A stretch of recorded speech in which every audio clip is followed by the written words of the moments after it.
Selamat datang di konten eksperimen kami. Ini adalah Silat Politik, di mana gue dan David akan ngomongin isu-isu politik. Karena kan orang kan dalam situasi politik kan emang sering bersilat juga nih. Betul. Ini ada pukul, ya kan? Ada tangkis-tangkisan, ngeles, ya kan? Pertarungan lah kurang lebihnya, ya dan kan? ada kabur juga. Ada juga, ada lari, kabur, ada lepas dari tanggung Iya, jawab. ada yang sampai keluar negeri. Aduh, betul sekali. Nah, Silat Politik ini akan ngomongin politik, tapi dari sisi ada momentum apa yang bisa dibahas terkait politik, karena David Nurbianto juga lagi ada tour judulnya 2024. Itu judul spesialnya. Di mana dia akan jalan ke 7 kota. Betul. Berangkatnya dari bulan Juni 17. ditutupnya di Januari 2024. Setuju. Tematiknya politik karena ya 2024 kan adalah tahun pemilihan politik. Ya. Spesialnya ngomongin politik semuanya. Tiketnya bisa lo beli di loket.com, udah dijual. Lu cek aja apakah kotanya deh, sekali lagi deh, sebutin lagi deh. Di Batam startnya 17 Juni, lalu gua ke Balikpapan, Bandung, Purwokerto, Yogyakarta, Surabaya, Jakarta. Oke. Dan di episode pertama Silat Politik, kami mau ngebahas, karena momentumnya ada, soal sejauh mana sewajarnya orang pencitraan dalam politik. Ini kan kita lihat kan yang lagi punya cara untuk mencitrakan diri kan bukan cuma para capresnya, tapi termasuk orang-orang yang mencari Posisi cawapres. cawapres. Kita ngomongin capresnya dulu dah. Ada yang pencitraannya lewat jogging. Ini gua ngeliatnya ya. Oh, itu pencitraannya. Iya betul. Bukan main sehat itu. Iya bisa juga. Iya, bisa juga. Atau mau ikut Olimpiade. Betul, mungkin juga. Emang dia lagi Atau bersiap-siap. mau mecahin rekor lari keliling Indonesia. Bisa juga sekalian gempor. Rekor muri. Iya, dia mecahin rekor. Jadi dia tuh jadi itu kan ada 3 ya. Sandi, siapa sih? Ganjar, Anies, Prabowo. Pak Prabowo. Rutenya tuh beda-beda. Kalau Ganjar tuh pencitraan kepada rakyat dengan jogging dan segala macamnya. Menyapa, biasanya captionnya Menyapa rakyat, masyarakat sekitar situ. saat berolahraga. Betul. Gitu lah, itunya. Kalau Anies, pencitraannya itu kalau menurut gue tuh khas dia banget. Bentuknya tuh kayak orasi-orasi kebangsaan, terus ngomongin ini ide gue dan segala macamnya. Tapi di depan audiensnya sendiri. Prabowo kocaknya nih, bagusnya sih menurut gue. Itu tuh kalau lu perhatiin tuh tidak pencitraan bentuknya, tapi sibuk safari rekonsiliasi. Kalau lu perhatiin orang yang disamperin tuh orang-orang yang tadinya lawan politik. Iya, Iya. yang kemarin juga sempat diangkat di media tuh yang ketemu Pak SBY kan di Betul, Pacitan. Betul. Beberapa orang dan nama yang tadinya kayak, oh ini sebenarnya bukan kubunya dia tuh sebelumnya, tapi itu disamperin. Nah, yang menjaga asa jadi cawapres juga ada tuh. Mahfud MD rame kemarin di depan DPR tuh juga dianggap sebagai pencitraan. Bahkan DPR-nya sendiri ngomong, Pak Mahfud, saya kan kenal Bapak dari lama. Iya, kok baru rame sekarang? Iya, ini lagi mau ngapain sih? Kok langsung rame-rame sekarang? Mau ngapain nih? Gitu. Jadi terkesan mencari panggung, mencari hotspot. Dan gitu. dapat sebenarnya panggungnya. Pembicaraan dia untuk menjadi cawapres udah jauh lebih terangkat daripada sebelum itu. Terus ada lagi Sandiaga Uno juga sekarang momen pencitraannya adalah Coldplay dia. Ya, Coldplay. Ya. dia kemarin tadi lu bilang dia ngomong apa sih? Dikaitkan ke Denny Caknan. Iya, karena kan ada harapan buat yang nggak dapet tiket untuk Coldplay bisa 2 hari. Katanya masih membuka kemungkinan atau apalah gitu. Ngomong gitu aja sebenarnya nyari dicintai pecinta Coldplay itu. Dia tahu persis Coldplay pembahasannya lagi tinggi kan, jadi diomongin. Nah, terus siapa juga yang jadi dari Ridwan Kamil nggak kelihatan ya? Ridwan Kamil Nggak kelihatan ya. menonjol. Erick Thohir nih. Nah, Sangat menonjol menurut gua. sebelumnya saya ingin tahu pendapat Anda kalau boleh. Menurut lo Pak Erick Thohir tuh jadi ketua PSSI itu karena ingin jadi ketua PSSI atau karena ingin memanfaatkan atau merasakan manfaat ya, bukan memanfaatkan ya, merasakan manfaat dari naiknya elektabilitas karena menjadi ketua PSSI? Salah satunya itu menurut gua. Dia memanfaatkan momentum, situasi kondisi gitu kan, karena kan situasi kondisi itu kan yang bikin sepak bola tuh kembali diperbincangkan ya, walau sepanjang tahun kita memperbincangkan sepak bola, tapi isunya jadi besar tuh kan baru-baru ini aja gitu kan, sampai ada pergantian ketua umum gitu kan, di masa-masa emang yang berdekatan dengan 2024 ini. Dan memang dari zaman dulu sepak bola itu emang saking populernya itu selalu dimanfaatkan untuk politisi nyari nama sebenarnya atau mendapatkan hati rakyat lah. Termasuk Bung Karno bikin GBK kan sebenarnya. Itu kan sebenarnya kondisi ekonominya Indonesia kan lagi nggak bagus banget gitu. Makanya dikritik waktu itu. Sampai pinjem duit ke Rusia kan. Iya, ngapain lu bikin stadion bola mewah-mewah, kita orang lagi pada sedih demo itu waktu itu. Tapi Bung Karno tahu kalau misalkan Bung Karno jadiin itu GBK, rakyat pada seneng. Anies Baswedan menurut gue, waktu Anies Baswedan jadi gubernur, Persija juara kan? Juara apa gitu? Juara Liga di 2018 kalau nggak salah. Iya. Ya, Iya. Itu loh yang momen Pak Anies yang nggak boleh turun, ditahan sama Pas Pampres. Oh iya. Itu kan kayaknya happy banget tuh Persija tuh sama 2018. Iya, termasuk Mas Anies bikin JIS yang katanya untuk jadi markasnya Persija, ya kan? Oke, kita kesana bareng-bareng juga kan. Jadi emang sepak bola itu sering banget dipakai. Nah, ini keresahan gue. Kemarin tuh gue ngerasa parade tuh nggak perlu. Menurut gue perlu. Nggak perlu. Juara 3. Gue belum ngomongin timnasnya ya. Iya. Gue ngomongin. Oh, ini secara keseluruhan ya, secara umum ya. Iya. Sebenarnya nggak perlu. Ngapain lu bikin parade lu juara 3, juara umum juga enggak gitu. Bukan cuman lu juara 3 di SEA Games yang Kamboja itu kemarin ceritanya kan aneh-aneh banget tuh. Yang mereka naruh cabang sebanyak-banyaknya, cabang favorit mereka, atlet sebanyak-banyaknya, terus yang pencak silat masuk final tapi WO. Kan banyak nih kejadian-kejadian aneh gitu. Ada atlet cabutan kalau nggak salah yang betul. Basket ya, basket Kamboja, bukan ya? Bulu tangkis kalau nggak salah. Oh bukan ya. Pokoknya ada deh yang sebenarnya atlet Cina kan sebenarnya kan. Iya. Loh, kok ada namanya, nggak pernah kelihatan, nggak pernah segala macam, dicurigai atlet dari Cina. Pokoknya banyak yang aneh-aneh lah gitu. Dengan kondisi SEA Games kayak gitu, plus lu juga juara ketiga, lu tuh ngapain bikin parade? Parade SEA Games ya, parade SEA Games. Ngapain bikin parade kata gue? Nah, berarti lu komplainnya ke Menpora dong, karena kan secara keseluruhan nih. Tapi gue ngerasa timnasnya kalau parade sendirian aneh. Jadi gini, ini prediksi gue. Maaf ya, Erick Thohir ngelihat timnasnya juara, setidaknya timnya, maksudnya tim dibalik tim sesnya ya, tim sesnya Erick Thohir ngerasa ini tuh momentum yang mesti dimanfaatkan karena gue adalah ketua PSSI-nya. Jadi kita juara lagi SEA Games setelah 30 tahunan, ini sebenarnya layak untuk dirayakan. Tapi kalau gue jalan sendiri dengan timnas dan ada gue-nya, kelihatan banget gue nyoba-nyoba nih atau nyari nama, nyari panggung. Jadi diakal-akalin tuh untuk bikin parade SEA Games itu. Ditambah semuanya jadi bete karena yang diutamakan tuh si sepak bolanya gitu. Kan ada atlet renang kita yang pundung yang pulang duluan tuh gitu.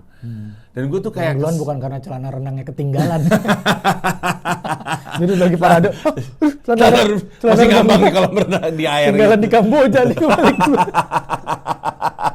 Gak dia pundung gara-gara, kalau nggak salah kalau gue baca beritanya gara-gara callingannya jam 8. Dia nyampe tepat waktu.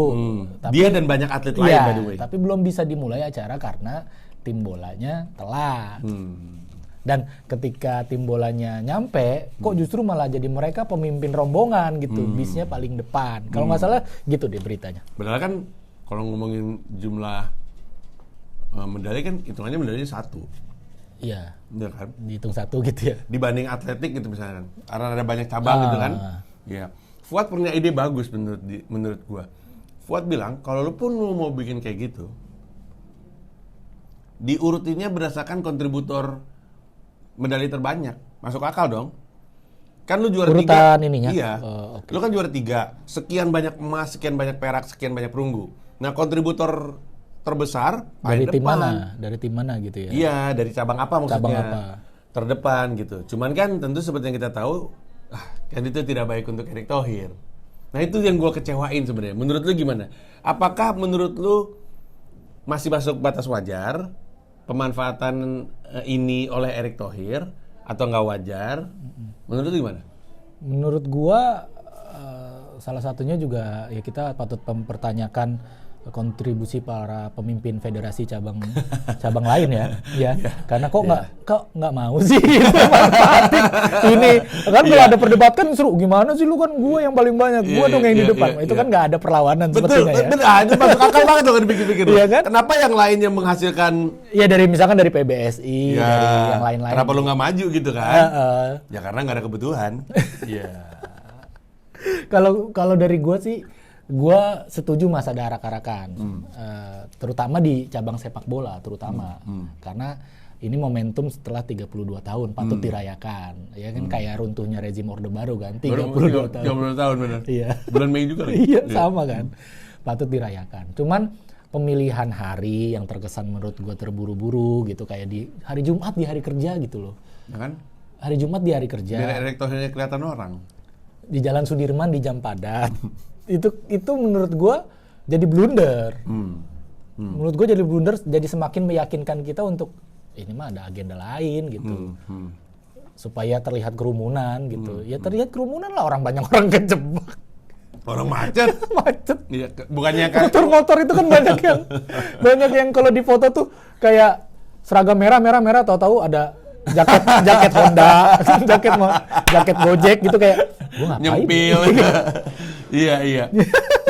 Iya bener kan? Iya, dan terus ya oke lah parade nggak apa-apa kan, mungkin juga kasih waktu atlet istirahat dulu lah. Ya. Kan besoknya Sabtu. Iya benar. Cuman inilah sehari aja. Beda gitu. sehari doang, bukan yang kayak Selasa ke weekend kan? Iya, menurut gua akan lebih bagus Sabtu supaya tidak ada sentimen itu tadi, tidak ada sentimen ganggu orang kerja. Bahkan banyak tweet juga ada yang bilang, gue baca tuh ada tweet yang bilang gara-gara ini gue jadi gagal interview kerja. Itu kan jadi banyak merugikan orang gitu. Maksud gue tunggu sehari kayak kenapa kayak weekend gitu kan orang liburan juga. Gue juga kalau weekend mungkin gue akan ikut sih. Kalau weekend, gue mungkin akan ikut sebagai pecinta sepak bola ya, maksudnya sebagai orang yang senang banget gitu juga medali emas dapat gitu di cabang sepak bola, gue kayaknya akan ikutan gitu. Tapi gue mempertimbangkan, aduh Jumat lagi hari kerja, plus ada kerjaan juga, jadi ya udah. Yeah. Tapi kalau nggak ada Erick Thohirnya, artinya kan parade mereka kan. Ya kalau misalnya memang karena kita bangga karena mereka yang berprestasi, udah mereka aja yang jalan tanpa Erick Thohir gitu. Atau Erick Thohirnya wajar karena kapasitasnya emang, ya masa nggak ada ketua PSSI gitu. Iya, pemimpin. Sebenarnya masih mending Erick Thohirnya nggak ikut turun ke bawah gini-gini piala kayak ketua PSSI sebelumnya sih sebenarnya ya. Cuman ya nggak tahu ya. Apa gue sentimen berlebihan aja? Bisa jadi sentimen berlebihan. Oh mungkin kalau yang lu mau sentimen ke Menpora. Karena kan ya mungkin ya. Karena Pak Menpora satu bis sama cabang sepak bola. Oh iya? Iya. Si Dito tuh, anak muda. Iya, maksud gua kalau emang dia, ya di cabang sepak bola udah ada Pak Erick nih, ya kan? Iya. Udah ada pejabatnya istilahnya. Gua ke kayak yang lain lah gitu. Karena kan gua mewadahi semuanya gitu. Jadi kalau nggak salah juga itu yang dikeluhkan yang atlet renang itu deh. Kayak loh kok pejabat di situ semua, jadi mereka ngerasa tidak diopenin lah kalau bahasa Betawinya gitu. Gua rasa sih emang udah keburu pundung aja. Maksudnya semua kontingen kita ya, vibe-nya tuh buruk lah dari SEA Games. Jadi ini tuh tambah-tambah kejadian gitu. Karena banyak, kayak gue sampai sekarang masih kasihan mikirin atlet pencaksilat yang sebenarnya masuk final, tapi nggak bisa maju gara-gara janjian. Kan itu gara-gara janjian kan. Tadinya kan cabangnya mau dihilangin di lobby sama pemerintah, sama si Federasi Pencaksilat, terus katanya ya boleh, tapi juaranya kami ya gitu, nggak jadi dibatalin deh gitu. Kan gue kasihan gitu. Jadi udah vibe-nya buruk, terus ruang tunggunya buruk, terus bocor, tambah-tambah kejadian ini akhirnya jadi numpuk-numpuk jadi meledak. Sebenarnya yang kayak gini-gini kan apa ya? kejadian juga di level yang lebih rendah, level kita berteman gitu Mas Panji. Kan kita juga suka sebel sama temen yang kayaknya datang kalau lagi momen happy-nya doang kan. Momen susahnya gue lu kemana gitu. Kayak belakangan ada berita juga tadi gue baca yang atlet basket cewek ya. Medali emas padahal walaupun nggak ada liga. Iya, mereka ada berita di belakang kalau nggak salah mereka bilang TC tuh katanya pakai duit sendiri gitu. Jadi kayak harusnya kan mereka hadir pada saat itu gitu, pada saat masa-masa sulit. Bukan pas dapat medali. Iya. Tapi hebat tuh. Karena Augie Fantinus itu kan sempat jadi manajer timnas basket putri. Jadi gue tahu tuh cerita-ceritanya seperti apa. Gue tahu perjuangan-perjuangannya. Sehingga ketika akhirnya mereka menang, sebenarnya sih luar biasa lah mereka tuh. Semuanya perempuan-perempuan luar biasa. Tapi dari momen kemarin parade terus aja sampai 2024 ini yang kayak gini-gini akan tambah banyak nih, semuanya pada pencitraan, apalagi ya pencitraan yang terjadi di itu kan baru level nasional ya, kan di level daerah juga banyak. Seperti? Ya kemarin Pak Ganjar mengundang 4 atlet asal Jawa Tengah sepak bola. Iya betul. Ada yang nge-tweet gini, pas waktu itu ikut ngebatalin sepak bola, giliran menang ikut nyari muka gitu, kata gue. Kasian juga sih. Terus yang gue agak sedikit tidak sependapat adalah banyak yang mempertanyakan para atletnya juga, kok pada mau sih, kan bisa nolak. Ya gue bisa bilang sih, ya untuk ukuran anak muda mereka kan masih ijo ya. Ijo tuh maksudnya mereka mungkin tidak paham. Cuman kan mereka memikirkan adab aja, adab diundang pejabat, adab diundang orang tua gitu. Masa gua nggak datang? Kalaupun mereka istilahnya punya dalih gitu, misalkan capek. Kalau ngomongin kebutuhan kondisi fisik, misalkan orang kan habis tanding Mas butuh waktu istirahat kan gitu kan. Ya masa mereka apalah gitu, kayak misalkan enggak, gue nggak datang ya, gue nggak enak badan atau apalah gitu. Mereka nggak paham kalau emang itu. Iya, nggak paham, gue rasa tepat. Nggak paham bahwa ada konsekuensi atau ada alasan-alasan tertentu di balik semua itu. Kalau lu udah latihan lama banget, bertanding, pulang bawa medali, di benak lu, ya mungkin saatnya gue seneng-seneng dengan parade gitu. Jadi ya mereka nggak mikir aneh-aneh lah. Mereka nggak mikir aneh-aneh. Jadi jangan salahin yang ngundang-ngundang itu aja, yang ngundang-ngundang. Ngundang-ngundang. Kayak waktu latihannya kagak kelihatan. Nggak pada ngapain. Itu masalah klasik banget ya. Klasik banget. Iya. Nah, dan soal yang basket itu juga dialamin zamannya Augie Fantinus. Augie Fantinus bahkan nulis buku soal itu. Bagaimana ketiadaan peran federasinya gitu. Sehingga mereka harus berjuang sendiri. Nah ini ujungnya akhirnya emas juga. Tapi waktu Augie perak kalau gue nggak salah. Emas juga, dan itu pertama kali dapat perak. Emas juga, dan ya udah tiba-tiba muncul. Iya. Hey, saya ambil peran gitu. Iya. Tapi poin yang perlu dicatat juga, kalaupun memang ini adalah agenda pencitraan, jalannya mulus banget sih menurut gue. Hebat nih orang-orang yang ngeset ini, nyeting ini tuh hebat, karena momentumnya tuh berturut-turut sekali gitu ya. Dari apa aja tuh? Iya dari SEA Games ini, dari SEA Games, medali emas sepak bola, terus timnas Argentina. Oh iya benar ya. Bulan Juni nanti. Wah tambah bagus. Iya kan, yang satu pakai Coldplay, yang satu pakai timnas Argentina. Sama-sama. Masa bola gila luar biasa.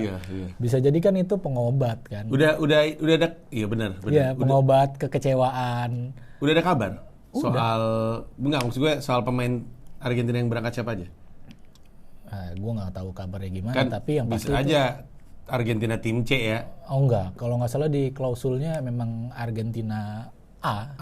Ya walaupun minus Lionel Messi kan pemain yang lainnya masih bintang-bintang semua bintang itu. Semua. Gila tuh. Ada pemain MU juga tuh, walaupun pasti tidak dianggap bintang oleh dunia. Ada pemain Juve juga, pasti banyak yang kesel. Jadi ya benar-benar pinter ya. Nyusunnya pinter tuh. Iya, terus ada akun bola gitu yang ngebandingin gitu kayak urgensinya apa sih, karena biaya mendatangkan timnas Argentina tuh bisa dibuat biaya untuk bikin Liga 2, yang dimana Liga 2 di stop secara iya itu juga. Kalau soal beginian sih urgensinya apa? Iya, kalau soal beginian sih harusnya anda itu tanya sama Fuad deh, soal Liga 2 nggak ada dan segala macamnya itu lebih ribet lagi. Tapi ya kita lihat aja nanti pencitraan seperti apa. Sebenarnya tidak salah sih menurut gue. Cuman kalau merugikan dalam rangka meninggikan diri sendiri, akhirnya sentimennya jadi buruk gitu. Karena wajar aja kalau lu mau melakukan sesuatu, mau berkampanye atau mau menuju masa kampanye, tentu lu melakukan usaha-usaha tertentu, itu mah wajar. Cuman kemudian kan seberapa berlebihan atau seberapa wajar, siapa yang kemudian jadi korban, itu kan harus jadi pertimbangan gitu. Kalau enggak kan kasihan. Dan sama targetnya apa? Itu harus jangan sampai meleset menurut gua. Kalau emang ini pencitraan dan targetnya adalah pecinta sepak bola, menurut gua salah. Menurut gua salah. Karena kalau mau balikin kepercayaan pecinta sepak bola, yang paling simpel adalah kelarin tragedi Kanjuruhan.